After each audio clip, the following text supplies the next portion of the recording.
نعمتیں بانٹتا جسم تو ذیشان گیا،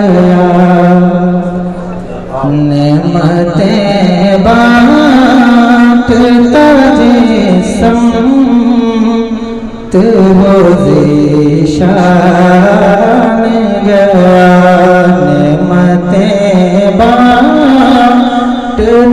جسم تو ذیشان گیا، ساتھ ایمان شیر رحمان کا قلم دان گیا، ساتھ ایمان شیر رحمان کا قلم دان گیا، اور لے خبر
مسلک اعلیٰ حضرت کلام اعلیٰ حضرت حضور سیدی سرکار عالیہ قادری، نعرہ تکبیر، نعرہ رسالت۔ اللہ الحمد میں دنیا سے مسلمان گیا، اللہ الحمد میں دنیا سے مسلمان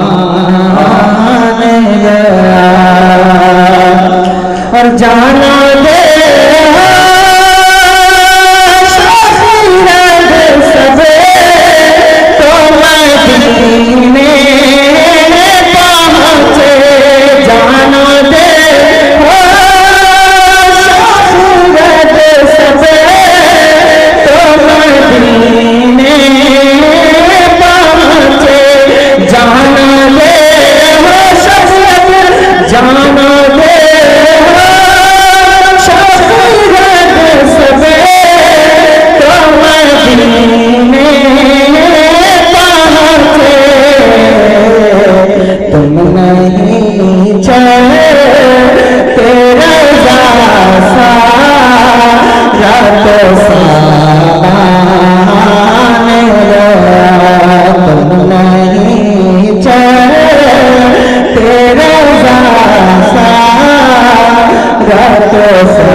تیرا ذیشان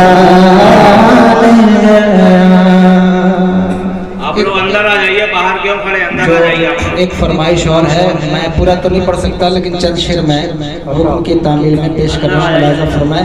درشی پڑھی اللہ رب محمد صلی اللہ علیہ وسلم علیہ عباد محمد صلی اللہ علیہ وسلم صلاۃ و سلام علیک یا رسول اللہ صلی اللہ تعالی علیہ وآلہ وسلم. اور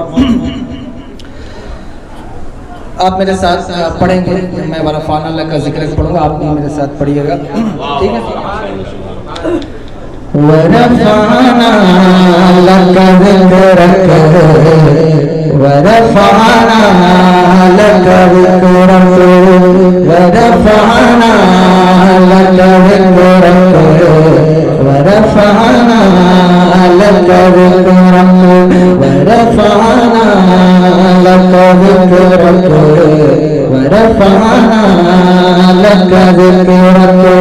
تیری خوشبو میری چادر، تیری خوشبو میری چادر، تیرے زیور تیرے تیور میرے زیور، تیرے تیور میرے زیور، تیرا شیوا میرا مسلک ورفعنا لك ذكرك ورفعنا لك ذكرك ورفعنا لك ذكرك ورفعنا لك ذكرك ورفعنا لك ذكرك ورفعنا لك ذكرك ورفعنا لك ذكرك.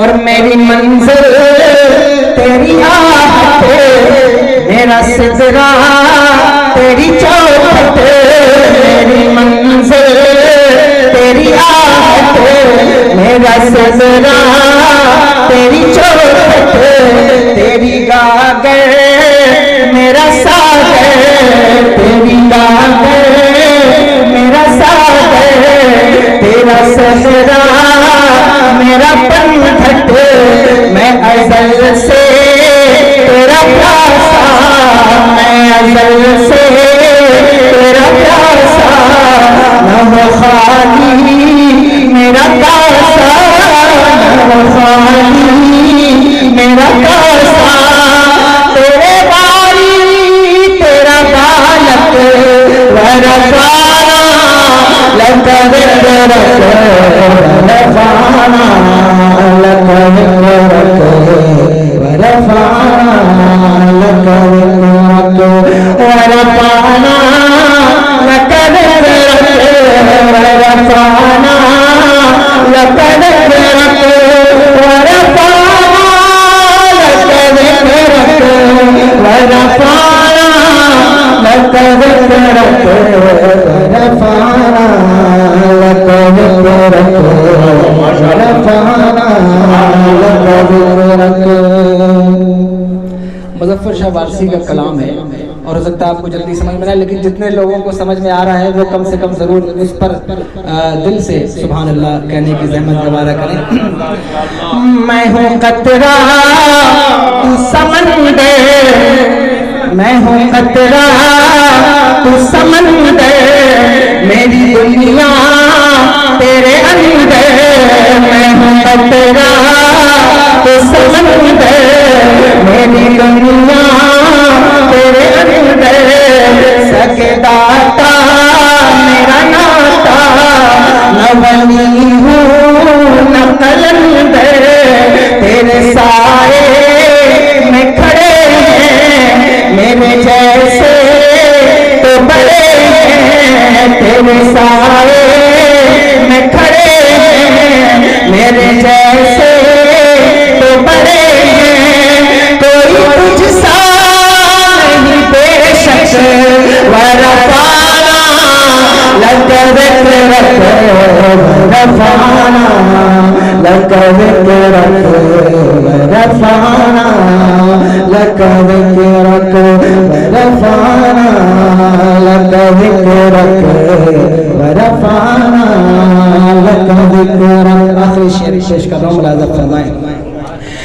میری سوچیں ہیں سوالی، میرا لہجہ ہو بیداری، سوچے ہے سوالی میرا لہجہ ہو بلالی شب پیرا کرے خیرا میرے دل بھی ہو مثالی تیرا مظہر ہو میرا فن رہے اجلا میرا دامن رہے اجلا میرا دامن نہ ہو مجھ میں کوئی رانت ورفانا لکا ذکرک ورفانا لکا ذکرک ورفانا لکا ذکرک ورفانا لکا ذکرک ورفانا لکا ذکرک. درود پاک پڑھیں. صلاۃ و سلام علیکہ یا رسول اللہ صلی اللہ تعالی علیہ وآلہ وسلم. آج کا یہ پروگرام عرس کا پروگرام ہے، عرس کی تقریب ہے. آپ سب کو معلوم ہے ہم اور آپ ایک اللہ کے نیک بندے کی بارگاہ میں حاضری کی سعادت حاصل کر رہے ہیں. خلیفہ مجاہد ملت، نائب مجاہد ملت، ناشر مسلک اعلیٰ حضرت علامہ مولانا سید ڈاکٹر نہال عالم قادری حبیبی علیہ رحمت و رضوان کے عرس پاک کی تقریب میں ہم اور آپ بیٹھے ہوئے ہیں. مجھے تھوڑی دیر بس مصباحی صاحب قبلہ گفتگو فرما رہے تھے اولیاء کاملین کے حوالے سے، ان کی کرامات کے حوالے سے، تو مجھے بھی احساس ہوا کہ چند باتیں میں آپ سے کر دوں گا، انہی کے عنوان کو مکمل کروں گا.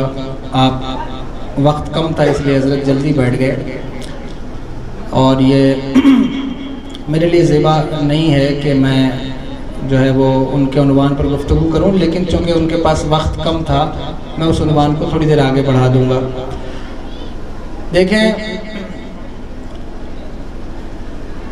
سب سے پہلے ہمیں اس بات کو سمجھنے کی ضرورت ہے، جاننے کی ضرورت ہے کہ اللہ کا ولی ہوتا کون ہے، کون اللہ کا ولی ہے. پہلے تو آپ اس بات پر غور کر لیں اور اپنے خود سے پوچھیں کہ کیا آپ کو معلوم ہے کہ اللہ کا ولی کون ہوتا ہے. کیونکہ کلچر ایسا بن گیا ہے، ماحول ایسا بن گیا ہے کہ ہر آدمی یہ سمجھتا ہے کہ شاید میرا پیر جو ہے وہ اللہ کا ولی ہے، یا ہر انسان یہ سمجھتا ہے کہ میرا باپ اللہ کا ولی ہے. بے شک اللہ تبارک و تعالی ہر بندے سے قریب ہے، اور اللہ کی قربت بندوں کے ساتھ ہے. اللہ قریب ہے، بلکہ قرآن مقدس میں اللہ تبارک و تعالیٰ نے ارشاد فرمایا کہ اے میرے محبوب، یہ تم سے پوچھتے ہیں کہ میں کہاں ہوں تو ان کو بتاؤ کہ میں ان کے قریب ہوں. اذا سالک عبادی انی فانی قریب. دوسری جگہ ارشاد فرمایا کہ میں ان کی شیرک سے بھی زیادہ قریب ہوں. تو اللہ ہر بندے کے قریب ہوتا ہے. توجہ ہے آپ کی، سمجھ میں آ رہی ہے میری بات یا نہیں؟ میں تقریر نہیں کر رہا ہوں. اللہ ہر بندے کے قریب ہوتا ہے، نمازیوں کے بھی قریب اور بے نمازیوں کے بھی قریب. اللہ روزہ رکھنے والوں کے بھی قریب ہوتا ہے اور روزہ نہ رکھنے والوں کے بھی قریب ہوتا ہے. اور اللہ ہر جگہ ہمیں دیکھ رہا ہے، جہاں کہیں بھی ہیں، جو کچھ کر رہے ہیں اللہ ہمیں دیکھ رہا ہے. اللہ ہمارے قریب ہے، لیکن ہر بندہ اللہ کے قریب نہیں ہوتا.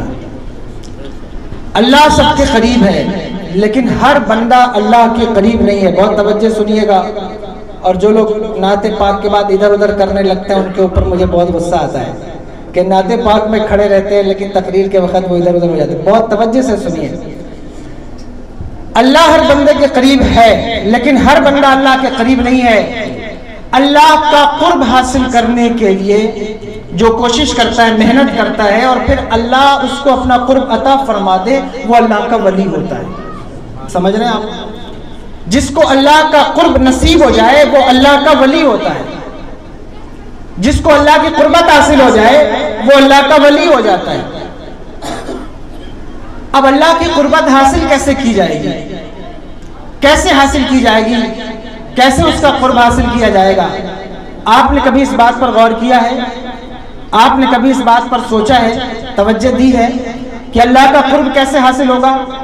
ابھی بھی آپ یہ بات صرف ایک خطابت کے پیرائے میں سن رہے ہیں، دل کے کانوں سے نہیں سن رہے ہیں۔ اللہ آپ کو توفیق دے کہ آپ اسے دل کے کانوں سے سنیں کہ آپ اللہ کے قریب کیسے ہوں گے، اللہ کی قربت کا راستہ کیا ہے۔ آپ چاہتے ہیں کہ آپ سید صاحب سے قریب ہو جائیں، آپ چاہتے ہیں کہ حضرت سے قریب ہو جائیں، کوئی اچھا شاعر آئے، اچھا خطیب آئے تو آپ چاہتے ہیں کہ میری اس سے قربت ہو جائے، علاقے میں کوئی اثر و رسوخ والا انسان ہو تو آپ چاہتے ہیں کہ آپ کی اس سے قربت ہو جائے۔ ہر انسان جو آپ کے محلے میں رہتا ہے تھوڑا سا پیسہ کمائے تو اس کا ارادہ یہ ہوتا ہے کہ میں پولیس والوں سے قریب ہوں، پولیٹیکل لیڈر سے قریب ہو جاؤں، میرے تعلق، میرے روابط، میرے تعلقات ان سے مضبوط ہو جائیں، میں ان کی قربت اختیار کر لوں۔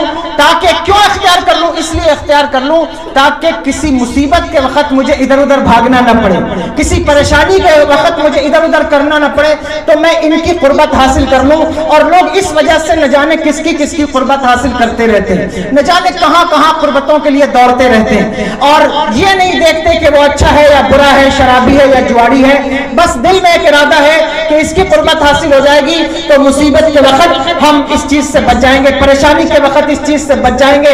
کوئی پولیٹیکل لیڈر ہے تو اس کی قربت حاصل ہو جائے گی تو ہم جو ہے وہ اس چیزوں سے بچ جائیں گے، فتنے فساد سے بچ جائیں گے۔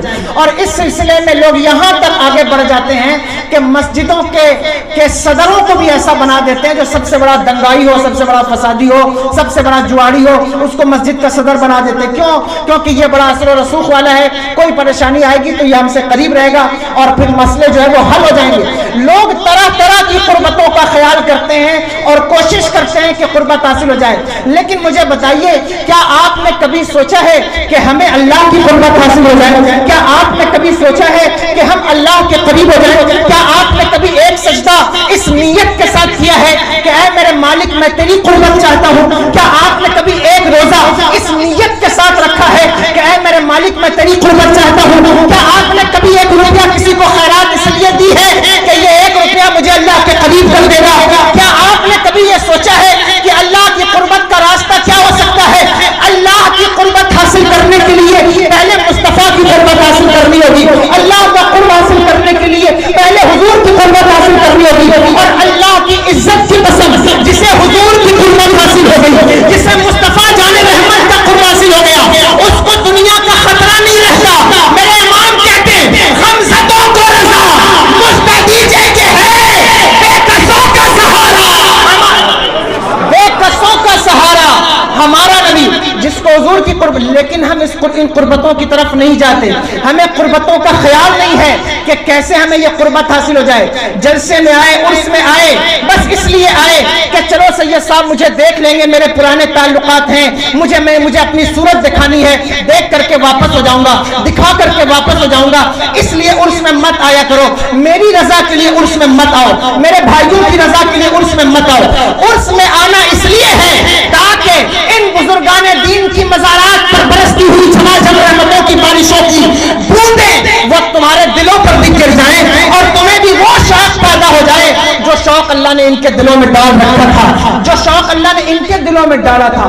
کیسا شوق تھا؟ ساری زندگی میں صرف جو ہے وہ حضور نہال ملت کی بات نہیں کر رہا ہوں، اور میں نے تو کسی بھی پروگرام کے اندر اتنے دنوں سے عرس ہوتا ہے لیکن آج تک میں نے کسی مجلس کے اندر ان کی کرامتوں کا تذکرہ نہیں کیا ہے۔ یہ علماء گواہ ہیں، موجود ہیں، میں اب یہ اپنے فضل کے طور پر یہ بات نہیں کہہ رہا ہوں، اس لیے یہ بات کہہ رہا ہوں کہ میں کسی کا فضل کیا بیان کر سکتا ہوں، یا وہ لوگ جو چاہتے ہیں کہ ہم فضل بیان کریں گے تو لوگوں کو دنیا کی نظر میں عزت ہوگی، وہ ہماری زبان سے کیا عزت ملے گی؟ اللہ کی عزت کی قسم، عزت حاصل کرنے کے لیے جتنا سوشل میڈیا استعمال کرنا ہے کر لو، عزت حاصل کرنے کے لیے جتنا بولنا ہے بول لو، جو کچھ پروپیگنڈا کرنا ہے کر لو، لیکن عزت نہیں مل سکتی۔ عزت اس کو ملتی ہے جس کو اللہ عزت دیتا ہے، عزتیں اس کی ہوتی ہیں، اس کے دامن اس کے سر کا تاج ہوتی ہیں، اللہ جس کا مقدر کر دے۔ اور اللہ کس کو عزت دیتا ہے، اللہ کس کو تاج دیتا ہے، اللہ کس کو شہرت دیتا ہے؟ مجھے بتاؤ آج اولیاء کاملین کی زندگی سے لوگوں کو بڑی پریشانی ہے کہ ان کو اتنی عزت کیوں دی جاتی ہے، ان کو اتنا نام ان کا کیوں لیا جاتا ہے، ہر جلسے میں ان کا تذکرہ کیوں کیا جاتا ہے۔ ابھی الہ آباد کی سرزمین پر مجلس محاسبہ ہوتی ہے، آپ سب کو معلوم ہے، میری اس مجلس کے اندر پوچھا گیا، کہا گیا کہ ہر ولی کا نام اس کے عنوان سے آپ مجلس منعقد کرتے ہیں، یہ غوث الاعظم کی مجلس ہے، یہ غریب نواز کی مجلس ہے، یہ جو ہے مخدوم سنہ کی مجلس ہے، یہ جو ہے وہ اعلیٰ حضرت کی مجلس ہے، یہ مفتی اعظم کی مجلس ہے، یہ کیوں منعقد کرتے ہیں؟ کیوں ان کے نام پر آپ جلسے کرتے ہیں؟ کیوں ان کے نام پر آپ مجلسیں منعقد کرتے ہیں؟ کیا وجہ ہے؟ آپ کسی اور نام پر مجلسیں کیوں نہیں منعقد کرتے؟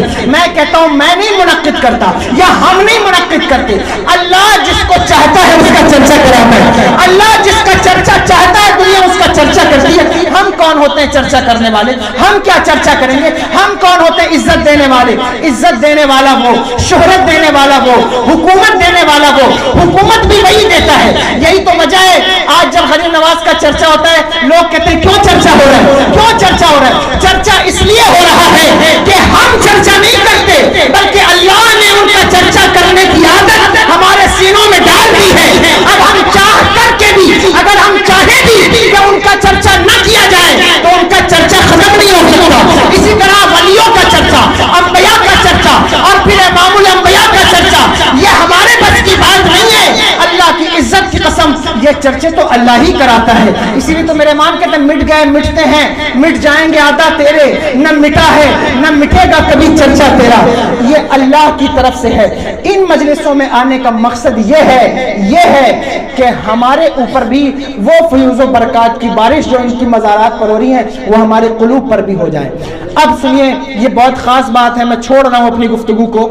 اس لیے کہ اعتراضات بہت ہیں، بہت اعتراضات، ایک لمبی لسٹ ہے کہ کیوں جلسہ ہوتا ہے، کیوں لنگر ہوتا ہے، یہ کرامتیں کہاں سب۔ ابھی میں تقریر کر رہا تھا ایک جگہ، مہینہ رجب کا چل رہا ہے حضور غریب نواز کا، میں نے بیان کیا کہ حضرت ابراہیم قندوزی رحمۃ اللہ تعالیٰ علیہ کا مشہور واقعہ ہے، ساری کتب میں آپ نے دیکھا ہے، پڑھا ہے، سبھی جانتے ہیں کہ حضور غریب نواز رضی اللہ تعالیٰ عنہ اپنے باغ کے اندر موجود تھے، حضرت ابراہیم قندوزی کا گزر ہوا تو آپ نے حضور غریب نواز نے دعوت دی، حضرت تشریف لائے تو لا کر کے اندر انگور پیش کیا، حضرت ابراہیم قندوزی رحمۃ اللہ تعالیٰ علیہ نے انگور کھائے اور خوش ہوئے تو اپنے جیب سے ایک کھلی نکال کر کے یا کھجور نکال کر کے اس کو چبایا، توجہ ہے، اس کو چبایا اور چبا کر کے حضور غریب نواز کے منہ میں ڈال دیا۔ بہت توجہ سے سنیے گا، میں تفصیلی گفتگو نہیں کر پاؤں گا لیکن جو بات اہمیت کی حامل ہے اس وقت میں اس کو کر دے رہا ہوں۔ اس کو منہ میں ڈالا۔ حضور غریب نواز فرماتے ہیں کہ جب ان بزرگ کا جھوٹا جو ہے وہ میرے منہ میں آیا تو میرے دل کی دنیا روشن ہو گئی، میری زندگی بدل گئی۔ اب دیکھیے کیسے کیسے لوگ ہیں، کیسے کیسے لوگ ہیں۔ اعتراض کرنے والا اعتراض کرتا ہے کہ کیا جھوٹا کھانے سے بھی دل کی دنیا بدل جاتی ہے؟ کیا جھوٹا کھانے سے بھی جو ہے وہ زندگی بدل جائے گی؟ کیا جھوٹے میں بھی تاثیر ہوتی ہے؟ جھوٹے میں کیسے تاثیر ہو سکتی ہے؟ جھوٹا کیسے دل کی دنیا بدل سکتا ہے؟ یہ تو بس اٹھا کر کے کنز المال کی روایت لے آتے ہیں، فضائل اعمال سے لے آتے ہیں، بس بیان کرنا سنیوں کا کام ہے، بیان کرتے جاؤ۔ اور کہنے والے تو یہاں تک کہتے ہیں، ابھی ایک شخص ہے اس کا نام محمد علی مرزا ہے، یوٹیوب پر آپ دیکھیے گا، اللہ کرے کہ مت دیکھیے گا میں تو کہوں گا، لیکن وہ کیا ہے، وہ اعتراض کر رہا تھا کہ کرامتوں کا کوئی وجود نہیں ہے، کرامتیں سب پہلے کی ہیں، اس دور میں کوئی کرامت کیوں نہیں وجود میں آتی، کیوں نہیں آتی؟ تو اس نے جواب دیا کہ اس دور میں کیمرے آ گئے ہیں اس لیے اب کرامت نظر نہیں آتی، کیونکہ کرامت آئے گی تو کیمروں میں قید ہو جائے گی۔ یعنی اس کے کہنے کا مطلب یہ، ایک اور بات اس نے کی کہ کرامتیں کیمروں کی بھی محتاج ہو گئی ہیں، کرامتیں کیمروں کی محتاج۔ میں نے اس کے ٹیکسٹ میں نیچے جو کمنٹس آتا ہے میں نے اس میں لکھا اور لمبی، میں نے اگر جو دیکھے گا اس کو دکھ جائے گا وہاں، میں نے کہا تو کرامتوں کا انکار کر رہا ہے اور کہتا ہے کہ کرامتیں کیمروں کی محتاج ہے۔ اگر اللہ نے تجھے آنکھیں دی ہیں تو زیادہ دور جانے کی ضرورت نہیں ہے۔ ماضی قریب میں ایک شخصیت گزری ہے جس نے زندگی بھر جان بوجھ کر کبھی کیمرے کو ہاتھ نہیں لگایا، اس شخصیت کو تاج الشریعہ کہتے ہیں، لیکن اللہ کی عزت کی قسم سوشل میڈیا پر دن رات سر توڑنے والے، آنکھیں پھوڑنے والے وہ شہرت نہیں حاصل کر سکے جو شہرت اللہ نے تاج الشریعہ کو عطا فرمائی۔ دنیا کا شاید ہی کوئی ایسا کونا ہو، یعنی آپ دنیا کے ایک کنارے چائنا سے شروع ہو جائیں تو آسٹریلیا کے فیجی تک چلے جائیں، کوئی ایسا بچہ نہیں ہوگا مسلمانوں کا جو